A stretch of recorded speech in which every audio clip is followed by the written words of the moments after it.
Assalamualaikum warahmatullahi wabarakatuh.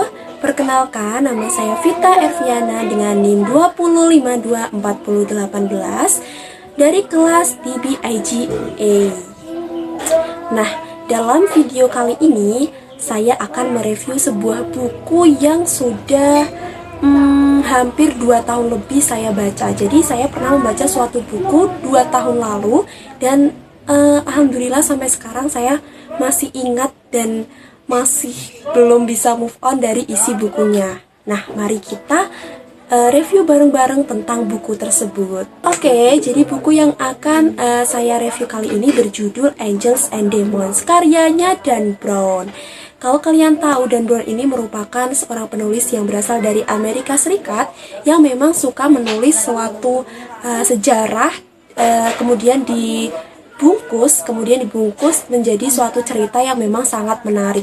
Salah satu bukunya ini, Angels and Demons, itu merupakan salah satu dari banyaknya karya Dan Brown yang memang sudah terkenal seperti The Origin, The Da Vinci Code, kemudian ada The Lost Symbol. Nah, kemudian buku yang saya baca dari karyanya Dan Brown ini judulnya Angels and Demons, yang menurut saya itu buku yang sangat kental akan nilai sains dan nilai agama.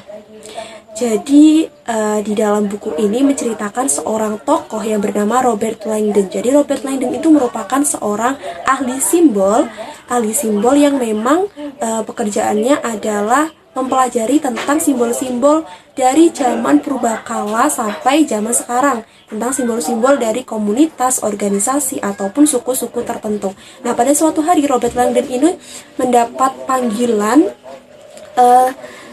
darurat untuk memecahkan suatu kasus. Nah, ini yang menarik nih teman-teman. Jadi di dalam buku Angels and Demons ini ada membahas tentang Illuminati. Jadi Illuminati itu kan merupakan suatu organisasi ilmuwan. Kalau dalam buku ini ya. Nah, organisasi ini berdirinya waktu eranya siapa sih? Waktu eranya Galileo Galilei. Jadi Galileo Galilei ini kan merupakan seorang ilmuwan yang hidupnya tuh di Italia. Jadi organisasi Illuminati sebetulnya banyak sekali ya ilmuwan-ilmuwan yang tergabung di dalamnya. Tapi mungkin yang paling familiar dengan kita yaitu Galileo Galilei dan Isaac Newton. Nah, Galileo Galilei itu kan merupakan seorang ilmuwan yang mencetuskan bahwa matahari itu adalah pusat tata surya kita, yang kemudian terjadilah konflik dengan gereja yang mengatakan bahwa bukan matahari yang sebagai pusat tata surya, namun bumilah yang sebagai pusat tata surya, atas dasar pendapat mereka sendiri. Konflik ini sampai saat ini di dalam buku ini tuh menceritakan sampai saat ini, sampai Robert Langdon hidup, berarti di era sekarang, seperti sekarang ya, itu memang masih menjadi konflik yang sulit dilupakan oleh sejarah, teman-teman.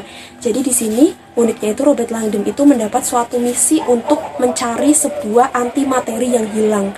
Jadi antimateri itu merupakan kebalikan dari materi. Jadi kan segala sesuatu yang terbentuk di dalam alam semesta ini memiliki segala sesuatu yang terbentuk di dalam alam semesta ini tuh terbuat dari materi. Nah, ada seorang ilmuwan yang bernama Leonardo Vetra, ya, namanya Leonardo Vetra itu beliau seorang tokoh ilmuwan yang juga seorang religius. Jadi Leonardo ini merupakan ilmuwan yang begitu cerdas, yang begitu menekuni dunia sains, tapi beliau ini juga seorang ahli agama.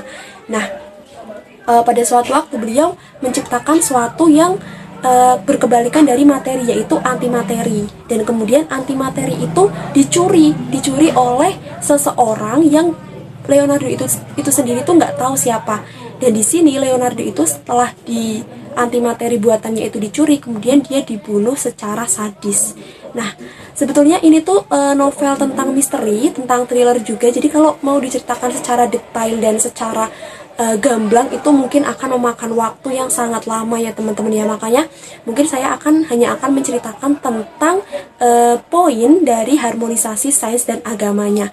Jadi singkat saja, kalau ternyata kan tadi kan Robert Langdon, seorang ahli simbolis itu mengira bahwa yang mencuri antimateri itu adalah kaum Illuminati yang sekarang itu dipahami sebagai kaum teroris yang suka menyerang atau bahkan organisasi negatif gitu. Karena ternyata di dalam buku ini diceritakan bahwa Illuminati itu adalah perkumpulan dari ilmuwan-ilmuwan. Dan ternyata tokoh antagonis yang menjadi figur utama dalam cerita ini tuh bernama Camerlengo. Camerlengo ini siapa? Camerlengo itu adalah suatu asisten paus yang tinggalnya tuh di Vatikan. Dia ini sangat-sangat fanatik terhadap agama, teman-teman. Jadi ketakutannya terhadap sains atau ilmu pengetahuan itu benar-benar sangat besar, karena dia takut bahwa sains itu bisa menggantikan kedudukan agama di hati manusia. Ya oke, mungkin nggak apa-apa kalau kita, ya nggak apa-apa banget kalau misal kita sangat beragama, namun akan sangat buruk jika kita menerapkan sifat Camerlengo ini di dalam diri kita. Kenapa? Karena Camerlengo ini walaupun dia begitu baik, dia terlihat sebagai figur yang sangat mencintai Tuhannya, mencintai agamanya, tapi ternyata karena cinta yang terlalu besar inilah kemudian membunuh dirinya sendiri, karena dia merasa takut bahwa sains itu bisa menggantikan posisi agama di hati manusia. Kemudian dia merencanakan suatu strategi untuk membentuk pola pikir manusia bahwa wah, ternyata agama tuh memang di atas segalanya. Dia tuh karena dia dengar ada antimateri yang diciptakan oleh seorang ilmuwan, akhirnya dia mencuri dan dia menyusun strategi memang seakan-akan Illuminati lah yang mencuri. Jadi ketika antimateri itu dicuri, kemudian dia menggiring opini masyarakat Kristen untuk beranggapan bahwa memang ternyata antimateri itu sesuatu yang harus dihancurkan, karena pada akhirnya tokoh Camerlengo ini bunuh diri dengan dalih untuk menyelamatkan dunia dari antimateri tersebut. Jadi dia berusaha untuk membentuk opini masyarakat bahwa antimateri itu sesuatu yang berbahaya dan sesuatu yang harus dihindari.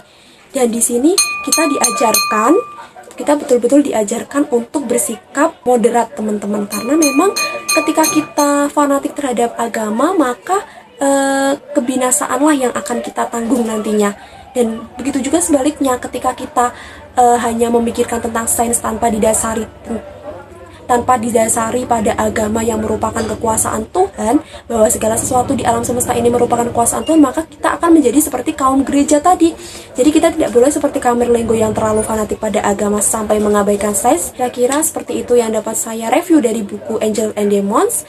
Kurang lebihnya terima kasih dan mohon maaf. Wassalamualaikum warahmatullahi wabarakatuh.